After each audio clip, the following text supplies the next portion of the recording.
Good morning, everyone. And on the day that we are likely to pass 100,000 subscribers, it's just like any other day. There's all sorts of important things to cover. And today, I'm going to be covering probably a little more heavier stuff.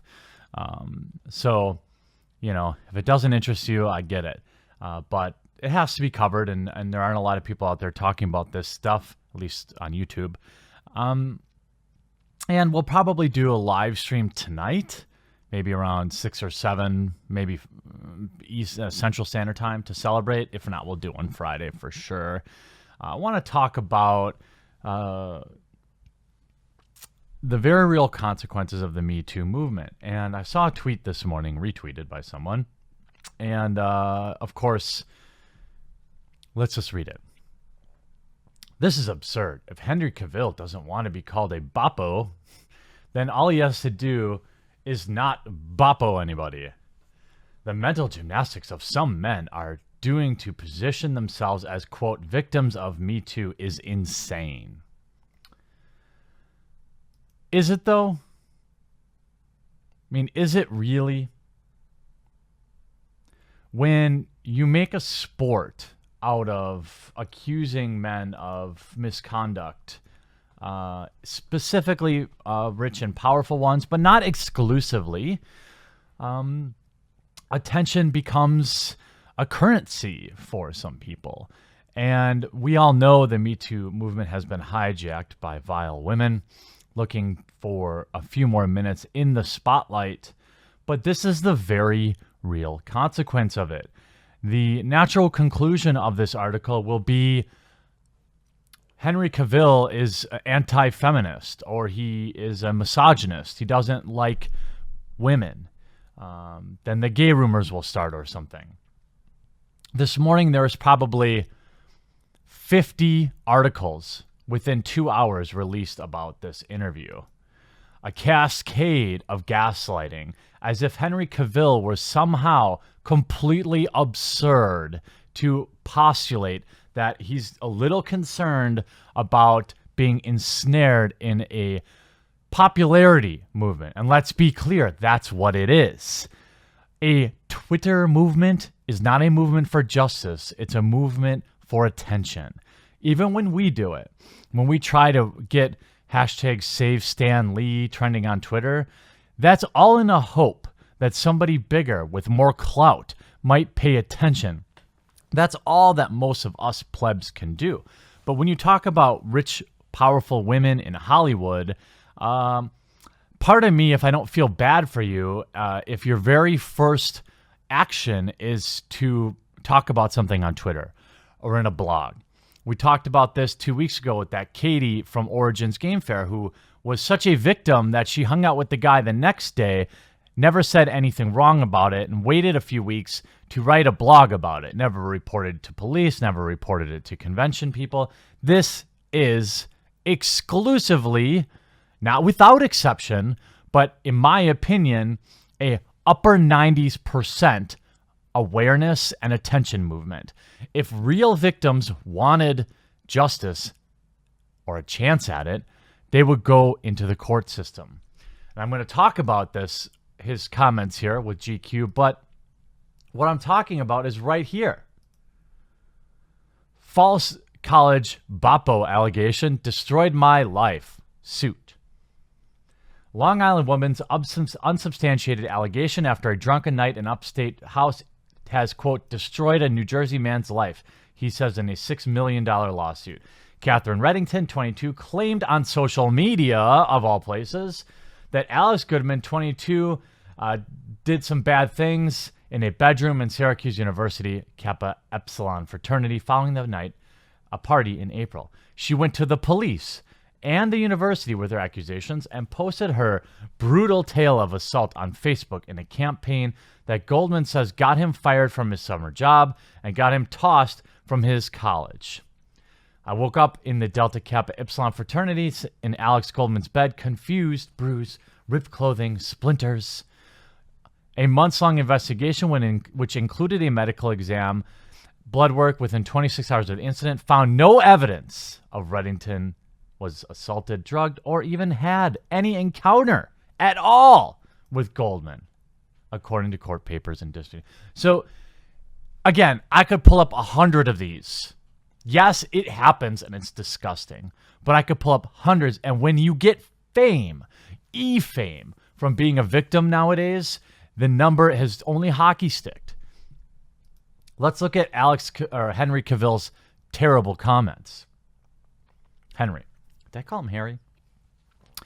He feels hesitant to talk to women in a flirtatious manner because he fears being called a bad word or something.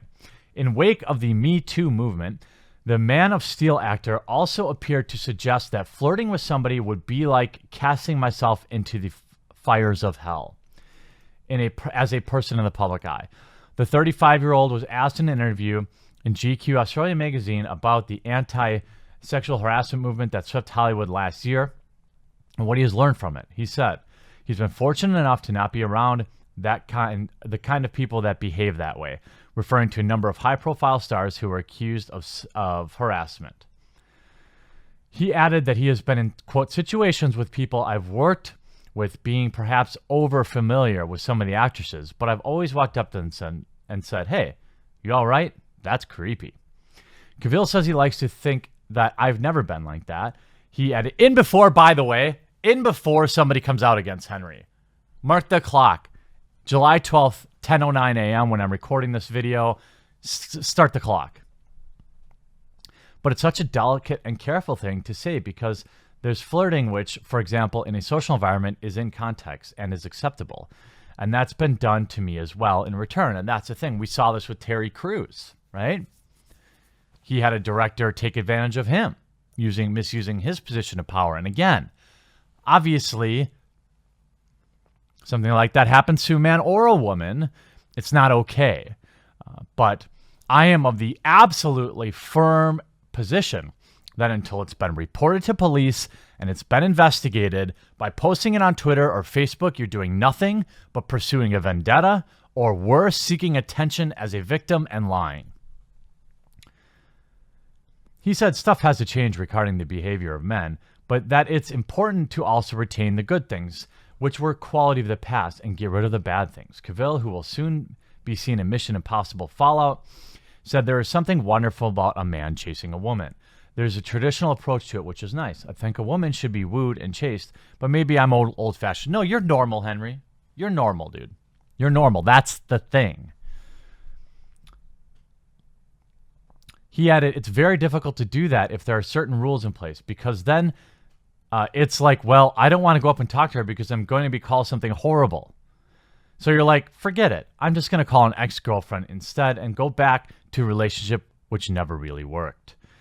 But it's way safer than casting myself into the fires of hell because I'm someone in the public eye, and if I go and flirt with somebody, then who knows what's going to happen. Now, you can't really pursue someone further than, no. It's like, okay, cool. But then there's like, why'd you give up? And well, it's because I didn't want to go to jail. He's not wrong. Superman is not wrong. He's 100% correct in saying that, especially in Hollywood, but in mini Hollywood, in mini e-celeb land, in gaming, in board games, at every gaming convention, we see another Me Too victim out there who miraculously no charges are filed by police. In fact, I've yet to see a single police report filed. And the way that social media works, the way that if you're in the public eye, the mere power of an accusation is enough to completely ruin your career. That has to stop. How do you stop it? Well, you have to start prosecuting these people who make false claims. Unfortunately, if they're proved to be false, there has to be some sort of consequence for that, because we see that original outrage is never fully erased. It just isn't. You can get everyone's attention with an outrage, but then when things get corrected, hardly anyone reports on it. Hardly anyone cares once it's corrected. And I'm going to use my own channel as an example, okay? I'm going to look at a video that I released about Stan Lee. Where is it? Right here on Saturday. 500,000 views. The very next day, I released a video telling everyone that the restraining order was back in place. 1/10 the views. So, assuming my audience translates to the entire world, which, I mean, at least on YouTube, you could say, there are 9/10 of people, I'm probably a little, let's say 8 out of 10 people that heard about Stan Lee being a bad situation have no idea that the restraining order is back in place and never will, because good news never spreads like bad news. And there is no cure for that other than having harsh consequences for first going to social media and outing. I don't want to hear this. I was too afraid to go to the police. I don't care. That's the system that's in place. If you've been hurt, you go to the police, you go to a lawyer, you let the investigation happen, or you accept whatever collateral damage happens if you choose to then lie about it. That's the way that you fix this. Superman needs to get laid.